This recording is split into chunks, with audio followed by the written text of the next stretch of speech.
Hello friend, आज के इस वीडियो में यहाँ पे मैं ए और बी का वैल्यू फाइंड आउट करने जा रहा हूँ। तो यहाँ पे क्वेश्चन है sine A minus B equal to 1/2 cos A plus B equal to 1/2। तो यहाँ पे पहला जो गिवन दिया है sine A minus B equal to 1/2। तो यहाँ पे आपको पता होगा साइन 30 का वैल्यू होता है 1/2, कॉस 60 का वैल्यू होता है 1/2। लेकिन यहाँ पे साइन है इसलिए ये वाला टर्म लिखेंगे। तो यहाँ पे लिख सकते हैं sine A minus B equal to sine 30।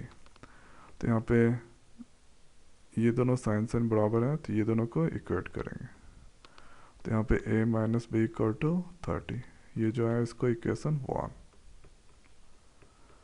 उसके बाद यहाँ पे अगला जो चीज़ है कॉस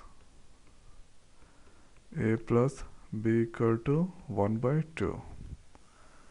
उसके बाद यहाँ पे साइन 30 का ये वैल्यू होता है 1/2, कॉस 60 का वैल्यू भी होता है 1/2। लेकिन यहाँ पे कॉस है इसलिए कॉस वाला लेंगे। तो यहाँ पे हम लिख सकते हैं cos A plus B equal to cos 60।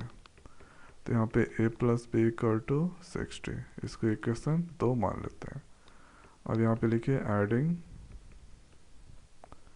Equation 1 and 2।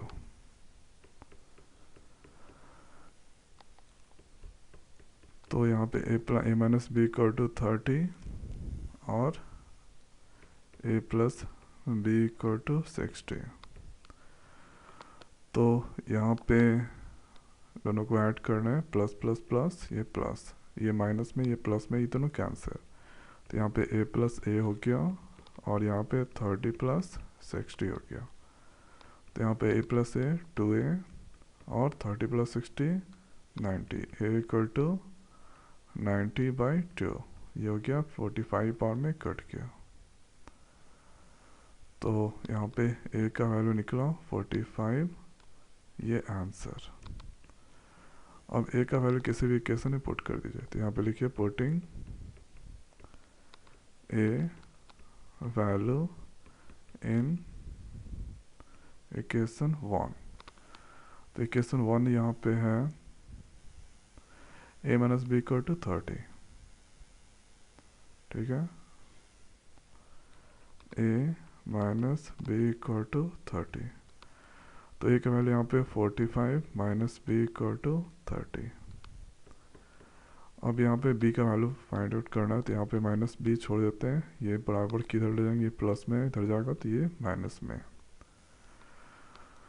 तो माइनस b यहाँ पे इसको सब्ट्रैक्ट करेंगे, 45 30, ये प्लस में ये माइनस में, 5 हो जाएगा, ये 1, बड़े वाले का साइन लेते हैं -15, दोनों जगह माइनस माइनस है तो b का वैल्यू यहाँ पे निकला 15, ये आंसर।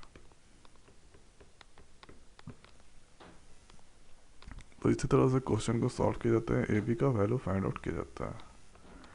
तो मैं आशा करता हूँ कि वीडियो आपको समझ में आ गया होगा। तो आज की वीडियो में इतना ही, मिलते हैं नए वीडियो में नए टॉपिक के साथ। Thank you.